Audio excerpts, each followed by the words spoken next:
নমস্কার বন্ধুরা, স্বর্ণ সংসারে তোমাদের সকলকে স্বাগত জানিয়ে আবারও একটা ভিডিও নিয়ে আসছি। এই ভিডিওটা তোমাদেরকে বলে দিই, এটা পুরোনো ভিডিও।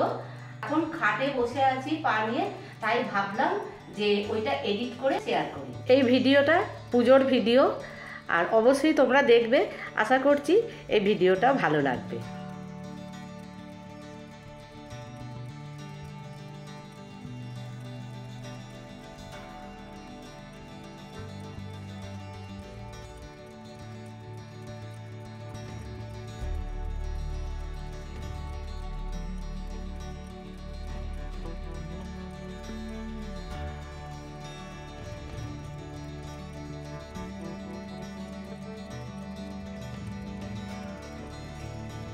গুড মর্নিং, স্বর্ণ সংসারে তোমাদের সকলকে স্বাগত জানিয়ে আজকে একটা নতুন ভিডিও শুরু করছি। আজকের ভিডিওটা হবে সারা দিন আমি কি করছি সেই ভিডিওটাই আজকে তোমাদের সাথে শেয়ার করব। এখন আমি ভোর 5টা উঠে পড়েছি, আর এই যে মশারিটা আছে এই মশারিটা আমি আগে তুলে নেব।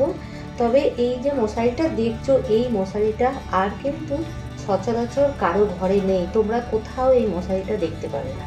তার কারণ হচ্ছে এটা কাপড়ের মশারি, আর এই ঘরটা এতটা ঠান্ডা যে নেটের মশারি যদি আমি দিই না, ওই নেট দিয়ে মানে ঠান্ডা হাওয়াটা ঢোকে। তাই আমি ধুতি কিনে নিজের হাতে এই মশারিটা তৈরি করে নিয়েছি। আর এই খাটটায় আমরা তিনটে মানুষের জন্য 4টে কম্বল। যাই হোক, কম্বলগুলো আমি ভাঁজ করে নেবো। আর বনি তো এখন উঠবে না, বনিকে একটু ঢাকা দিয়ে আর ওর যে জামা কাপড়গুলো আছে সেইগুলো সোজা করে ওর মাথার কাছে রেখে দেব।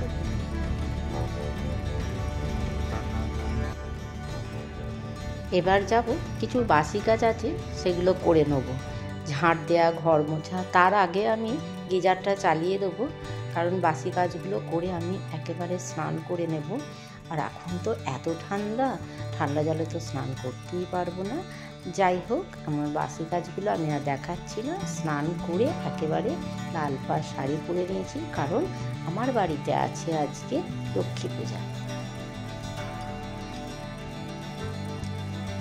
স্নান করার পর সবার প্রথমে আমি আমার ঠাকুরকে প্রণাম করে নেব। তারপরে আমি পুজোর জোগাড়টা করব, কারণ ঠাকুরমশাই বলেই দিয়েছিলেন সকাল সকাল আসবেন। ধরুন ওই 7:45, 7:30, 7:45 সময় বলেই দিয়েছিলেন। তার জন্য আমি তার আগের দিনে কিছু জোগাড় করে রেখে দিয়েছিলাম। তবুও আমি জোগাড় করে উঠতে পারিনি। ঠাকুরমশাই এসে গিয়েছিলেন। ঠাকুরমশাই নিজেই পুজোর কিছুটা জোগাড় করে নিয়ে উনি পুজোয় বসে পড়েছিলেন।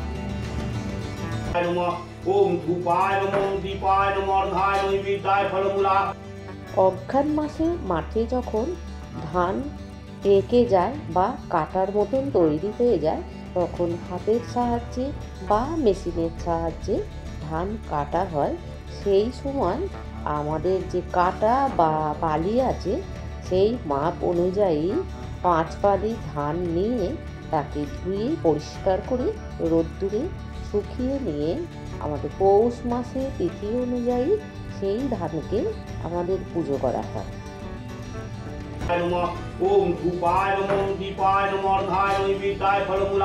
শুধু নতুন ধান নয়, লাগে নতুন বস্ত্র। চেরির কাপড় দিয়ে খুব সুন্দর করে সাজিয়ে নিতে হয়। জলচৌকির ওপরে যখন ধান দিয়ে পুজো করা হয়, কিছু পুরানো জিনিসও থাকে, সেগুলো ওই প্রত্যেক বছর ওগুলোতে লক্ষ্মীর হাঁড়ির মধ্যে রেখে দেওয়া হয়। আর তারপরে ঠিক পৌষ মাসে যখন পুজো হয়, সেগুলো বার করে আর চারপাশে সাজিয়ে নেওয়া হয়। তার সেইগুলো হলো কাটা বা পালির মধ্যে যে ভর্তি করে চুরচুর করে ধান দেওয়া হয়, তার মাথায় থাকবে সিঁদুর কৌটো, আর নিচে থাকে ওই রূপোর কয়েন থাকে, দর্পণ থাকে, শাঁখা, পলা, কর, ছোট বড় মিলিয়ে তো করেই থাকি। দুধারে পেঁচা আর গাছকৌটো থাকে। নতুন ধান আর নতুন বস্ত্র দিয়েই শুধু পুজো নয়, নৈবেদ্যর মধ্যে থাকবে নতুন আতপ চাল, আর তার সাথে থাকবে নতুন গুড়ের পাটালি, নতুন গুড়ের খেজুরের গুড়ের মুড়কি, আর বীরখুন্ডি কতমা, আর থাকবে মূলো। এইগুলো একদম অবশ্যই ওই পৌষ মাসের লক্ষ্মী পুজোটায় চায়। তারপরে তো তার সাথে তোমার যা ইচ্ছা তুমি ফল, মিষ্টি, সন্দেশ যা ইচ্ছা তুমি দিতে পারো।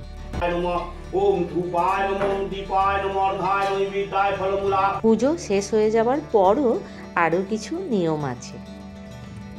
যে কোনো লক্ষ্মী পুজোর দিন অনেকেরই নিয়ম আছে যে ঠাকুরের অন্ন খেতে নেই।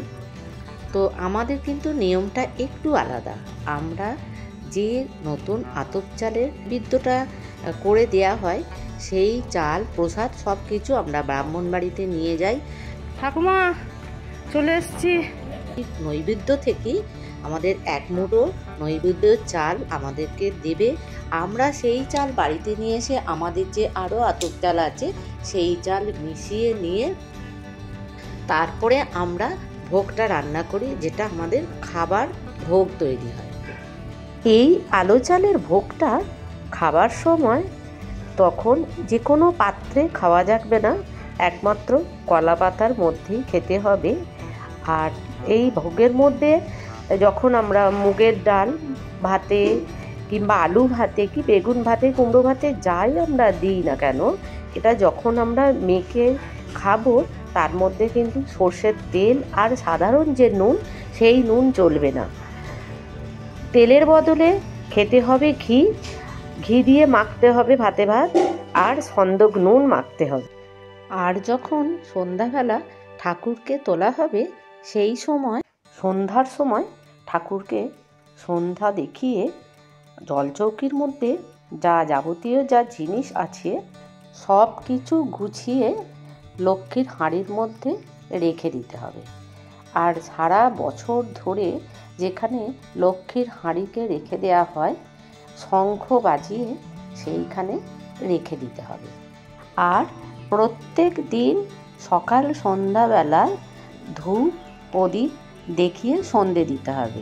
সকালবেলা ধূপ প্রদীপ দেখিয়ে নমস্কার করতে হবে, আর সন্ধ্যাবেলা যখন সন্ধ্যা দেওয়া হবে তখন ধূপ প্রদীপ দেখিয়ে নমস্কার করতে হবে। আবার ঠিক পরের বছরে পৌষ মাসে ধান পাল্টে পুজো হবে, নতুন ধান যখন উঠবে। এইভাবেই আমাদের পৌষ মাসের লক্ষ্মী পুজোটা হয়। যাই হোক, আমি ভিডিওটা এখানেই শেষ করছি। যদি ভালো লাগে তাহলে লাইক করবে, শেয়ার করবে, কমেন্ট করবে। আবার দেখা হচ্ছে নেক্সট ভিডিওয়। সুস্থ থাকবে, ভালো থাকবে, সাবধানে থাকবে। টাটা।